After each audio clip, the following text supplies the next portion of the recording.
Hello friends. आज हम discuss करने वाले हैं एक वर्ड को जो कि इंटरनेट की दुनिया में शायद कदम रखे और कदम रखने के बाद हमें कुछ नया देखने को मिले। ये वर्ड बेसिकली 2-4 दिन से या पिछले मैं कहूँ 10 दिन से ज़्यादा ट्रेंडिंग में है, क्योंकि जो एक अच्छा फेमस प्लेटफॉर्म जो कि फेसबुक आप सभी लोग जानते हैं। जैसे कि बेवजह आप लोग लॉगिन करके फेसबुक पे चले जाते हैं और दिन भर तफरीह काटते हैं और फ्री समय को अच्छे से यूटिलाइज करते हैं, खासकर स्टूडेंट वर्ग। तो उसके साथ-साथ बहुत सारी चीज़ें ये भी है। एक न्यूज़ आ रही है कि फ़ेसबुक आने वाले समय में अपने नाम को बदल सकती है। यानी कि अगर अंग्रेज़ी की भाषा में कहूँ तो अपडेट कर सकती है। और उस अपडेट को नाम को बदलना क्यों चाहती है? क्या उस नाम में आपको कोई दिक्कत आ रही है? इतने दिनों से आप चल रही है। तो आप कहेंगे गुरुजी उसके नाम बदलने से, ना बदलने से हमें क्या फ़र्क पड़ता है? फ़र्क पड़ता है जी। अगर आपके आस-पास चीज़ें बदल रही हैं तो आपको भी बदलना पड़ेगा। यदि आप नहीं बदलते हैं तो आपका भी वही हाल होगा जैसा एक ठहरे हुए पानी का होता है। होता क्या है, ऑब्वियसली पानी जब भरा रहता है धीरे-धीरे सड़ता है और वो सड़े हुए पानी की तरह आपकी मानसिक स्थिति भी हो जाती है। तो आज उस एक वर्ड को हम यहाँ पर सबसे पहले लिखते हैं और उसके पीछे की बायोग्राफी समझते हैं। क्यों आने वाली 28 अक्टूबर को फेसबुक अपना नाम चेंज करना चाहती है या अपडेट करना चाहती है। हो सकता है उस नाम को लेके फेसबुक कुछ और बड़े कदम उठा दे, जैसे कि अपनी पेरेंट कंपनी बना ले या सब्सिडियरी कंपनी बना ले। ओवरऑल फेसबुक का एक रिएक्शन पेपरों में आजकल बहुत ज़्यादा ट्रेंडिंग कर रहा है। जैसे मार्क जुकरबर्ग जो कि सीईओ हैं फेसबुक के, उन्होंने ये सारी चीज़ें बहुत ब्रॉड टाइप से रखी हैं। न्यूज़ एनालिसिस में निकल के आ रहा है, कई सारे न्यूज़पेपर्स में आर्टिकल लिखे जा रहे हैं कि मेटावर्स एक बहुत बड़ी दुनिया को क्रिएट करने वाला है। यानी कि वर्चुअल इमेज की दुनिया में मेटावर्स शब्द का इज़ाद होना और एक इस शब्द का आना, आखिर ये शब्द कहाँ से आया और इतनी क्रांति ला देगा आने वाले समय में, आप काल्पनिक मात्र ये सारी चीज़ों को सोचेंगे। तो सबसे पहले उस वर्ड को हम यहाँ पर नोट कर लेते हैं। उस वर्ड का नाम बेसिकली मेटावर्स है। मेटावर्स। ये वर्ड बेसिकली एक नोवेल से लिया गया है। जैसा कि इस वर्ड के बारे में हम चर्चा करने से पहले और भी वर्ड कई समझे। जैसे एक वर्ड है स्पेस, जो कि आजकल हमारी अंतरिक्ष एजेंसियां जैसे एक नासा हो गई, नासा अमेरिका की हो गई, इसरो हो गई, जो कि भारतीय है। तो इन सारे में जो वर्ड यूज़ होता है स्पेस, इस वर्ड को भी किसी भी नोवेल से उठाकर यहाँ पर कोट करा गया। अब किसी भी नोवेल को जो बड़े-बड़े लोग पढ़ते हैं, उस एक वर्ड को लेकर उसके पीछे की बायोग्राफी को आप समझना चाहेंगे, तो आपको बहुत सारी चीज़ें देखने को मिलेंगी कि एक वर्ड को कोट करके उसके पीछे धीरे-धीरे कितनी बड़ी दुनिया विस्थापित होती है। जैसे कि एक वर्ड और यहाँ से निकल के आता है, जैसे आपने सुना होगा रोबोट। ये रोबोट, ये शब्द भी किसी एक नोबेल का शब्द है। तो इसी तरीके से हमने एक वर्ड देखा स्पेस, दूसरा रोबोट। तो ये रोबोट शब्द के पीछे क्या-क्या चीज़ें जुड़ी हैं कि रोबोट एक स्ट्रक्चर होगा, वो उसके साथ मूवमेंट करेगा, वो सिग्नल्स पे चलेगा, चिप पे चलेगा या फिर और अनदर रीज़न्स की वजह से ये चलेगा, वॉक करेगा। ये सारी चीज़ें डिफाइन सिर्फ़ एक ये वर्ड करता है। उसी के तरीके से स्पेस में क्या-क्या चीज़ें होती हैं, कैसी दिखती हैं, कैसे मूवमेंट करती हैं, तो ये सारी चीज़ें डिफाइन ये सिर्फ़ एक वर्ड करता है। आपके मन में या दिमाग में स्पेस वर्ड आते ही एक काली सी छवि बनती है कि बहुत बड़ा ब्रॉड संसार है स्पेस का। उसमें सैटेलाइट छोड़ते हैं, कई बार सैटेलाइट सक्सेस भी होते हैं और बहुत बहुत सारी चीज़ें हम उसमें देख लेते हैं कि उसमें क्षुद्र ग्रह भी हैं, बहुत सारी चीज़ें हैं। उसी तरीके से रोबोट को जो नाम आपके दिमाग में आता है तो उसके पीछे की जो स्टोरी है वो समझ में आती है। लेकिन मेटावर्स एक नया शब्द है हमारे व्यूअर्स के लिए, हमारे लिए या फिर इस दुनिया के लिए। मैं इस दुनिया के लिए कि नहीं कहूँगा, क्योंकि 1992 में 1992 यानी कि 1992 में एक नोवेल आया था स्नो क्रैश। ये नोवेल आया था, इस नोवेल को बहुत सारे लोगों ने पढ़ा। ऑब्वियसली जब फेसबुक के जो सीईओ हैं उन्होंने भी पढ़ा होगा। तो इस नोवेल के स्टोरी से इंस्पायर हुए और उसमें एक वर्ड था मेटावर्स। इस मेटावर्स वर्ड के पीछे इतनी अच्छी बायोग्राफी थी कि उन्होंने जब इसे पढ़ा तो उनके जो प्रोफेशन है, ऑक्यूपेशन है, उनका काम है, उससे रिलेशन इसका बहुत अच्छी तरीके से बैठ गया। तो बहुत सारी कंपनियों का ऐसा नहीं कि मार्क जुकरबर्ग का पहली बार इनके साथ इस वर्ड के साथ या उन्होंने पढ़ा या रिलेशन बैठ गया। इससे पहले भी बहुत सारी कंपनियाँ इस पे ऑलरेडी काम कर रही हैं, लेकिन उन कंपनियों ने लगभग 20 से 30% ही इस प्रोजेक्ट पे काम कर पाया है। लगभग 20 से 30%। जैसा कि हम एक कंपनी का नाम यहाँ मेंशन करेंगे जो एपिक कंपनी है, जो कि गेम बनाती है। तो इस गेमिंग कंपनी ने अपने 3D गेम को ऑलरेडी रिप्रेजेंट कर दिया है और बहुत सारे जो गेमर्स हैं वो देख रहे हैं, व्यूअर हैं उनको देख रहे हैं। तो इस 3D गेम में क्या होता है कि एक स्टिक वो आपको हाथ में थमा देते हैं, दूसरे एक पट्टा है जो आँखों पे बाँध देते हैं और उस पट्टा के ज़रिए एक लेंस फिट होते हैं जिससे आप वर्चुअली दुनिया में एंटर कर जाते हैं। और जब भी वहाँ आपको कोई मूवमेंट की या हिट करने की या कोई चीज़ सेल परचेज़ की या घूमने की या किसी चीज़ को टच करने की फीलिंग को कंट्रोल करने के लिए बेसिकली आपको एक स्टिक प्रदान की जाती है।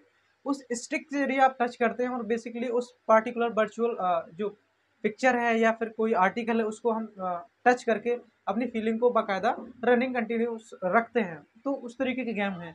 इस गेम ने अभी थोड़े ही दिनों पहले हरियाणा की कोई लोकल डांसर होंगी या फिर धीरे-धीरे वो अच्छी तरीके से फेमस होने जा रही हैं। तो उनको इस गेम के अंदर 3D इमेज यानी कि मेटावर्स के नाम से दिखाया था, ताकि आपको लोग ज़्यादा से ज़्यादा जानें और आने वाले समय में आप you will be become an famous actors. So ये सारी चीज़ें थी इसके बाद। अब हम समझ लेते हैं कि इस नोवेल को किसने लिखा। तो उस नोवेल को लिखने वाले का नाम था नील स्टीफन स्टीफन। हम स्टीफन ही लिख लेते हैं, कुछ और नाम भी होगा।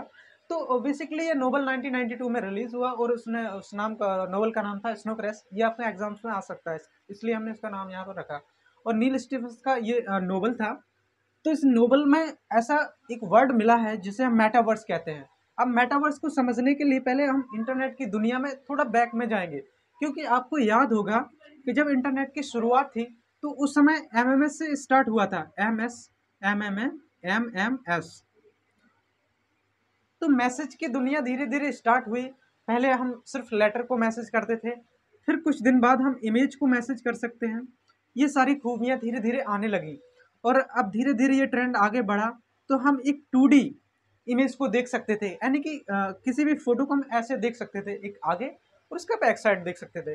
तो ये धीरे धीरे इंटरनेट की दुनिया में क्रांतियाँ धीरे धीरे आगे बढ़ी और इसी क्रांति को धीरे धीरे आगे बढ़ते हुए आज 3D इमेज को, यानी कि 360 डिग्री, इसमें से थोड़ा लेस देन थोड़ा बहुत होगा, हम किसी भी इमेज को, सपोज दैट ये आप हैं, हम आपको पीछे से भी देख सकते हैं, साइड से भी देख सकते हैं, ऊपर से भी देख सकते हैं, नीचे से। तो ये 360 डिग्री हम इसको देख सकते हैं, जबकि इससे पहले 2D इमेज को हम 360 डिग्री नहीं देख सकते। मुश्किल से 180 डिग्री या उससे 120 डिग्री या फिर हम फ्रंट में सिर्फ 90 डिग्री देख सकते थे। तो ये सारी उसमें खूबियाँ थी, लेकिन इंटरनेट की दुनिया में धीरे धीरे ये चीज़ें प्रोग्रेस में आई, प्रोसीड किया, किसी को सक्सीड किया, तो हम यहाँ तक आए। तो इस नोबेल में मेटावर्स की दुनिया एक ऐसी दुनिया थी जिसमें किसी भी चीज़ को वर्चुअली इमेज प्रदान की गई थी। जैसे हम किसी चीज़ में वर्चुअली अपने सपनों में घूम जाते हैं कि हम वहाँ गए, वहाँ गए। इस तरीके से सपनों में हम देखते हैं।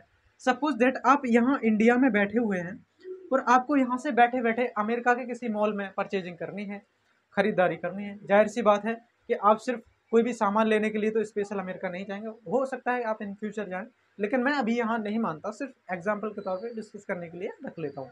सपोज दैट आप एक लैपटॉप लेने अमेरिका गए, यहाँ से जान लैपटॉप आपको चाहिए और आपको पता चला कि अमेरिका में लैपटॉप के दाम बहुत ही सस्ते हैं। तो आप वहाँ जाने की अपेक्षा यदि कोई और ऑप्शन मिले तो आप उसको प्रेफर करेंगे। बेसिक की बात, आप ज़रूर उसको प्रेफर करेंगे। तो यहाँ से आप जाना तो चाहते हैं, लेकिन उसका जो फेयर है, एयर टिकट लेंगे या फिर और लैंडमार्क से जाएंगे तो बहुत सारी दिक्कतें आएंगी। तो ऑब्वियसली आप इंटरनेट का जो ऑप्शन है वो ढूंढेंगे।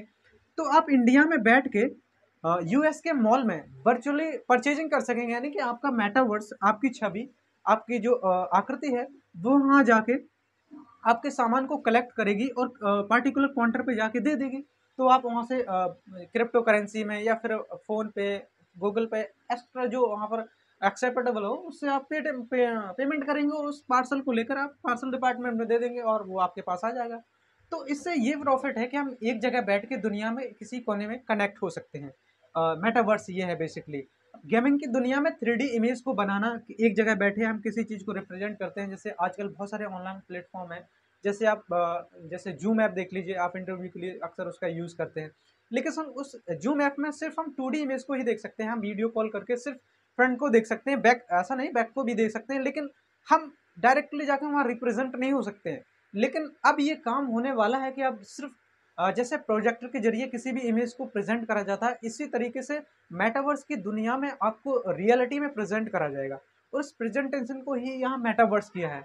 तो फेसबुक ने हाल ही में इस मेटावर्स के ऊपर काम करने के लिए 10,000 यूरोपियन यूनियन से स्पेशल लोगों को हायर किया है, यानी कि जॉब देने का वादा किया है और $50 बिलियन का इन्वेस्टमेंट किया है। अब इतना बड़ा इन्वेस्टमेंट फेसबुक ने किया है स्पेशल, वो भी अपने रनिंग प्लेटफॉर्म को इतनी अच्छी अर्निंग है उनकी, बहुत सारे विज्ञापनों से वो बहुत सारा पैसा कमाते हैं, उनका डिपार्टमेंट ईजिली चल रहा है। तो उन्होंने फिर भी इसमें इतना सारा इन्वेस्ट किया। अब आने वाले दिनों में हम देखेंगे कि ये मेटावर्स अब इतना आगे जाता है, या फिर फेसबुक की ये सिर्फ तफरीह काटने वाली बात है, क्योंकि इससे बहुत सारी समस्याएं होंगी। हमारी स्पेशल जो एडमिनिस्ट्रेटिव सर्विस है, या फिर आपके जो हिसाब से सही है, हमारे देश को कई सारी चुनौतियां, या और सारे देश को चुनौतियां झेलनी पड़ेंगी, क्योंकि मेटावर्स की दुनिया में खासकर इंटरनेट की दुनिया पर स्पेशल किसी भी गवर्नमेंट का जो रूल रेगुलेशन वो उतनी अच्छी तरीके से नहीं चलता इफेक्टिव वे से, क्योंकि ये वर्ल्ड वाइड चीज़ें चलती हैं, ऑटोमेटिकली सैटेलाइट से रनिंग होती हैं।